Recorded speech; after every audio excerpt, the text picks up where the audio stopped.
Assalamu alaikum wa rahmatullahi wa barakatuhu. Since we have started talking about Dajjal and the coming of the Dajjal, some people have started expressing some weirdest ideas, such as maybe Dajjal is an AI, which is artificial intelligence. Maybe Dajjal is a process.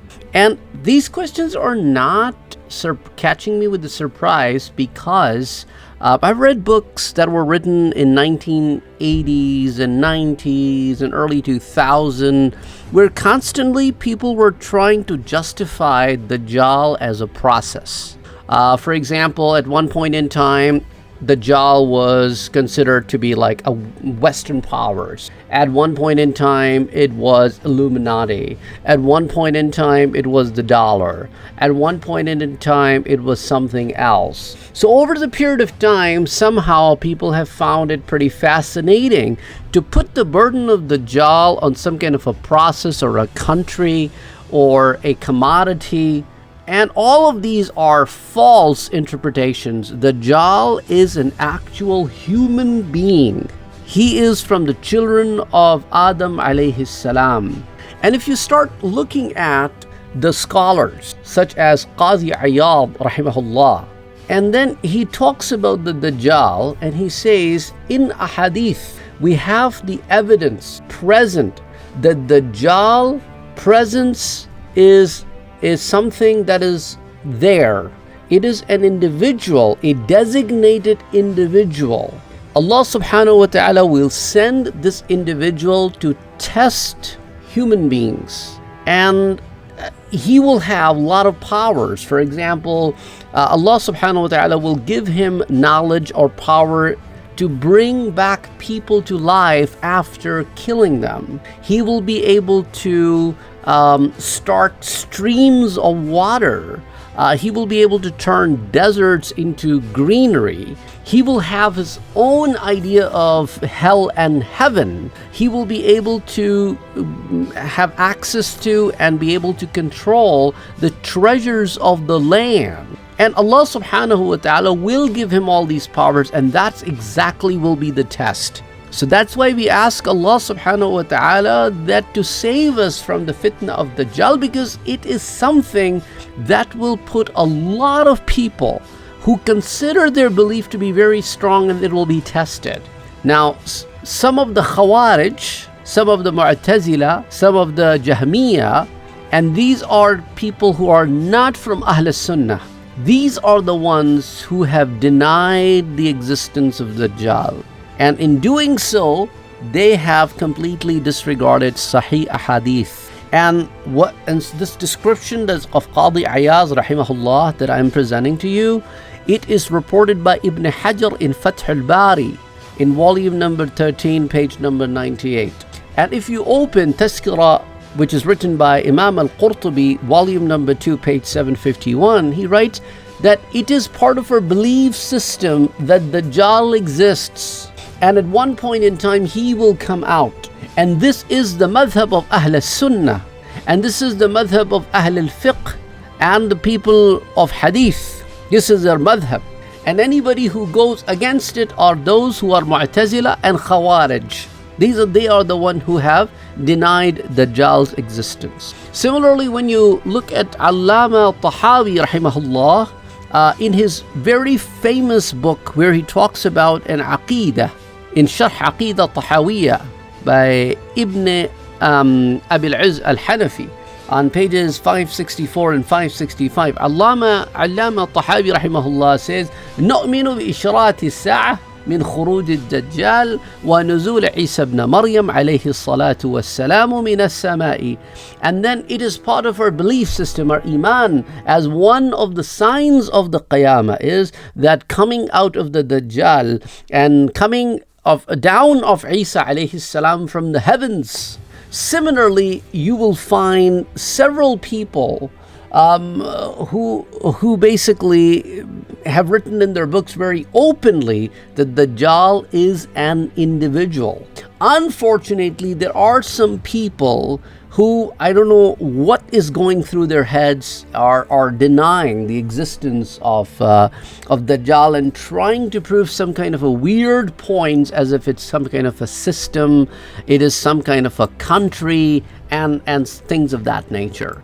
And if you start looking into the affairs of Dajjal, this is coming from it's not khabar wahid, it's not coming from one source, it is reported by several companions. And to Ahl al-Ilm, hadith are mutawatir, and it has been reported by Ibn Kathir, it has been reported by Shawkani, and indeed he wrote a book, Shawkani wrote a book, التوضيح في تواتر ما جاء في المنتظر والمسيح.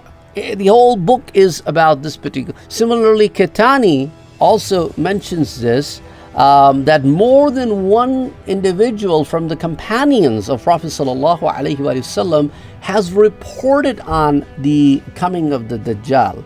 And Shawkani in التوضيح, the book that I just talked about, توضيح في تواتر ما جاء في المنتظر والمسيح, in his book he brings close to 100 ahadith. And these are ahadith siha from muajim, from masanid, and they've been coming with tawatur. And that's why it is very, it's not that difficult to understand it. And when we look at Katani talks about in An-Nazm, that his book about al-Hadith al-Mutawatir, he talks about it. Tafsir Ibn Kathir, if you open volume 1, Tafsir Ibn Kathir talks about al-Bidayah wa nihaya also mentions this in volume number 1. Similarly, Imam Sakhawi talks about it. Several different people talk about the coming of Dajjal.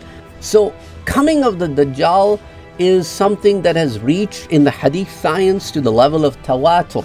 And he's one of the signs closer to the Qiyamah. And if you look at Allama Safarini, who is Hanbali al-Madhab, he says that every alim, it is important for every alim that the hadith about Dajjal should be taught to his own kids, to the male and the woman in the ummah, wherever he has access to. It is very important for him, for an alim especially, to take this knowledge to the next level.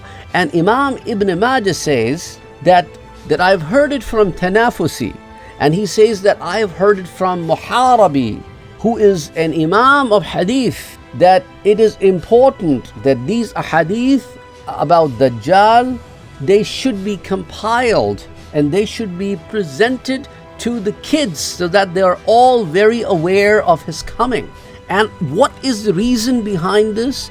The spread of the knowledge is because Dajjal is extremely dangerous. When he comes out, his khuruj happens, it's going to be a khuruj al-azim. And it will be to an extent where the human mind can't even comprehend that at this point.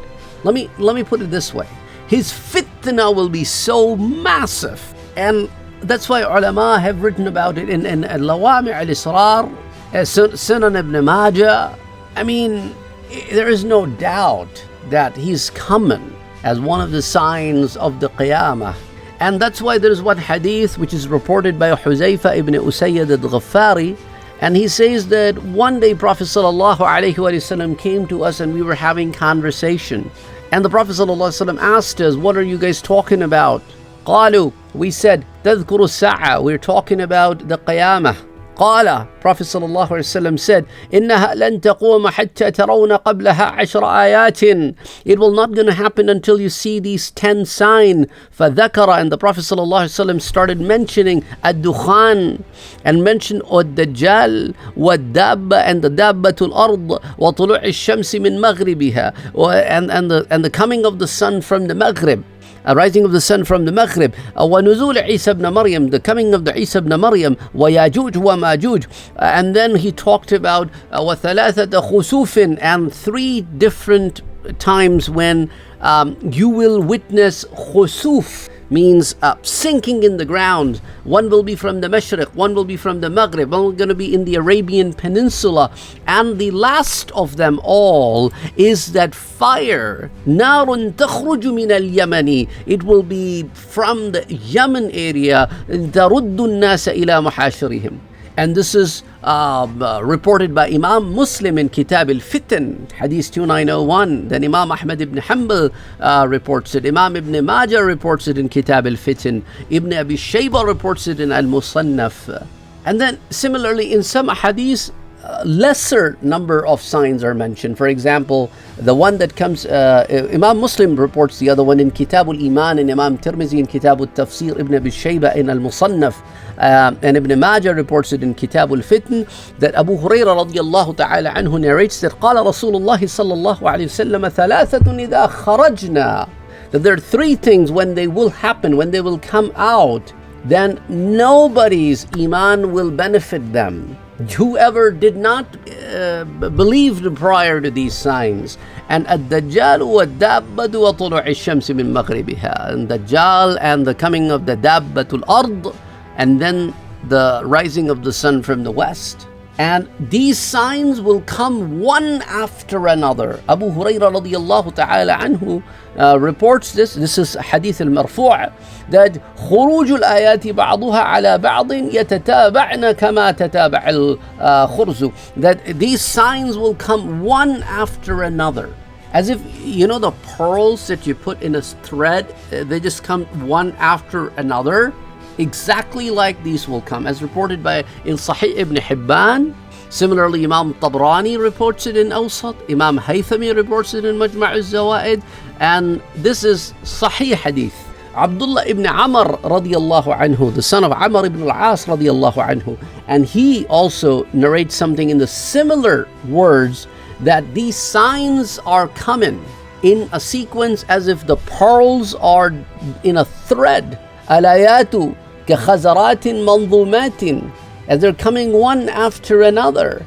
And if the thread is broken from anywhere, فَأَنْقَطَعَ السِّلْكُ فَتَبِعَ بَعْضُهَا بَعْضًا, so one comes after another. So it is like these signs are all in like a closed thread, like pearls. When it is broken, if the thread gets broken from anywhere, you see how pearls start falling one after another? Exactly like that it will gonna come. So please take this out of your mind, that Dajjal is some kind of a process, Dajjal is AI, Dajjal is this, Dajjal is that, Dajjal is a human being. Just remember that, okay? Now next time I want to talk to you guys about what will happen before the coming of Dajjal. What are the signs that are talked about in the books of Hadith before the coming of Dajjal? And I want to hear from you if you are interested in knowing about this knowledge, because I'm here to give you the knowledge. But are you interested? You got to tell me that in the comment section below. Till next time, Assalamu alaikum wa rahmatullahi wa barakatuh.